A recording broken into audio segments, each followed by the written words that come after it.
The number of Tory MPs who want the Prime Minister to resign now runs into several dozen, according to rebel leaders who have been taking the temperature on the backbenches since Theresa May's general election disaster.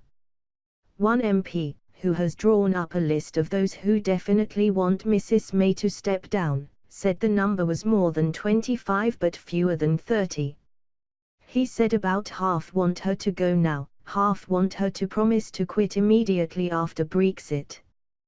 The activity is being monitored closely in No 10 because a leadership contest would be triggered if a minimum of 48 MPs sent letters to Graham Brady, the chairman of the Backbench 1922 committee, calling for one.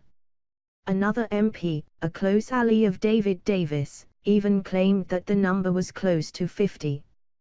His allies' activities suggest that Davis would stand in a leadership contest if the party had to call one. The rebel whips said that the numbers had not gone up since Mrs May's Brexit speech in Florence on Friday because she had been careful not to offend either wing of the party, but they were monitoring her conference speech closely. The issue of the leadership was thrown back into the spotlight last week when Boris Johnson published his Brexit blueprint, the culmination of more than a year of frustration over feeling marginalised. He finally snapped when a key meeting about the Florence speech was held while he was abroad. Now a senior government source has said that the Foreign Secretary is not simply paranoid. Mrs May really was out to get him to reduce the threat he posed to her authority. The source said, the PM made him Foreign Secretary in order to screw him up. It was designed to expose his limitations and it has. He was cut off at the knees after Brexit and trade deals were removed from the department and given to Davis and Liam Fox, leaving him to fly around the world pointlessly. No one can turn down an offer to become Foreign Secretary, but he has wilted in the spotlight, as have his leadership ambitions.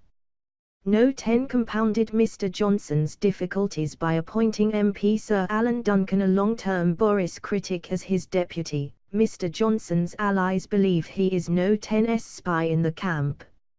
Mr Johnson was supported last week in his attempt to steer Mrs May towards a harder Brexit by Environment Secretary Michael Gove. They had become alarmed after being tipped off by civil servants that she planned to announce in her speech in Florence that Britain would be tied permanently to EU rules in return for access to the single market. Mutual friends urged them to jointly resign during Thursday's cabinet meeting if Mrs May confirmed this. In the end, the cabinet meeting passed without drama.